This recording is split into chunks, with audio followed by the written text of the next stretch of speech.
Hello friends, welcome back to my channel. আজকে যে ভিডিওটা আমি তোমাদের সাথে শেয়ার করছি, এটা ছিল গত 10ই জানুয়ারির একটা ভিডিও।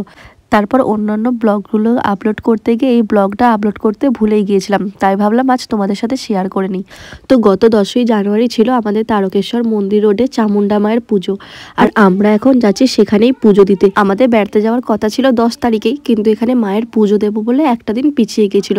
গত বছরে যখন মায়ের পুজো দিতে এসেছিলাম, তবে সেটা তোমাদের সাথে ফুল ব্লগে শেয়ার করেছিলাম, এবারে মিনি ব্লগের মাধ্যমেই দেখাচ্ছি। তো একেবারে চলে এসেছি সোজা মন্দিরের কাছে। এই মন্দিরের রাস্তাটা তোমাদের আগেও দেখিয়েছি যখন আমরা অন্নকূট দেখতে এসেছিলাম। তো বলাই গাড়ি রাখতে গেছে আর আমরা দুজনে দাঁড়িয়ে রয়েছি। এটা যেহেতু বারোয়ারি পুজো আর একটা দিনেরই হয়, তাই এত ভিড় দেখি। সুন্দর গেটটা দেখো, ফুল দিয়ে সাজিয়েছে। আর আমরা ধূপবাতি পরে দেবো, তবে আগে মায়ের দর্শন করে আসি চলো।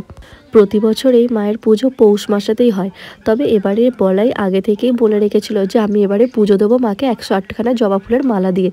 তো এখানেরই কর্তৃপক্ষের একজন বলেছিল যে যখন মাকে আনতে যাওয়া হবে কুমোরটুলি থেকে, তখন দিতে। বলাই বলে যে না, আমরা সন্ধেবেলাতেই যাব, একেবারে পুজো দিয়ে আসবো। এই যে লাস্টে মালাটা পরানো হলো, এটা আমরা দিয়েছি। তো এবার চলে এসেছি ধূপবাতি জ্বালতে। কত ভিড় দেখেছো শুধু। চলো, এখানে ধূপবাতি জ্বালা হয়ে গেছে, এবার মন্দিরেতে মায়ের ভোগ দেওয়া হচ্ছে। তো এখন সেখানেই যাচ্ছি আমরা। ভোগেতে তো খিচুড়ি আর পায়েস রয়েছে, তবে আজকে এইভাবে প্রসাদ দেওয়া হলেও কালকে দুপুরে কিন্তু এখানে ভান্ডারা দেওয়া হবে। তবে কালকে আর আসবো না। তো আমরা এবার এখানে পুজো দিয়ে মায়ের দর্শন করে ধূপবাতি জেলে এবার বেরিয়ে যাচ্ছি। তারপর এখান থেকে বেরিয়ে আমরা চলে গেছিলাম সোজা স্টেশন রোডের দিকে।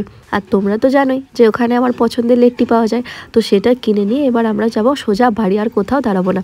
তো আজকের ভিডিওটা এখানেই শেষ করছি। ভালো লাগলে অবশ্যই লাইক করো, কমেন্ট করো।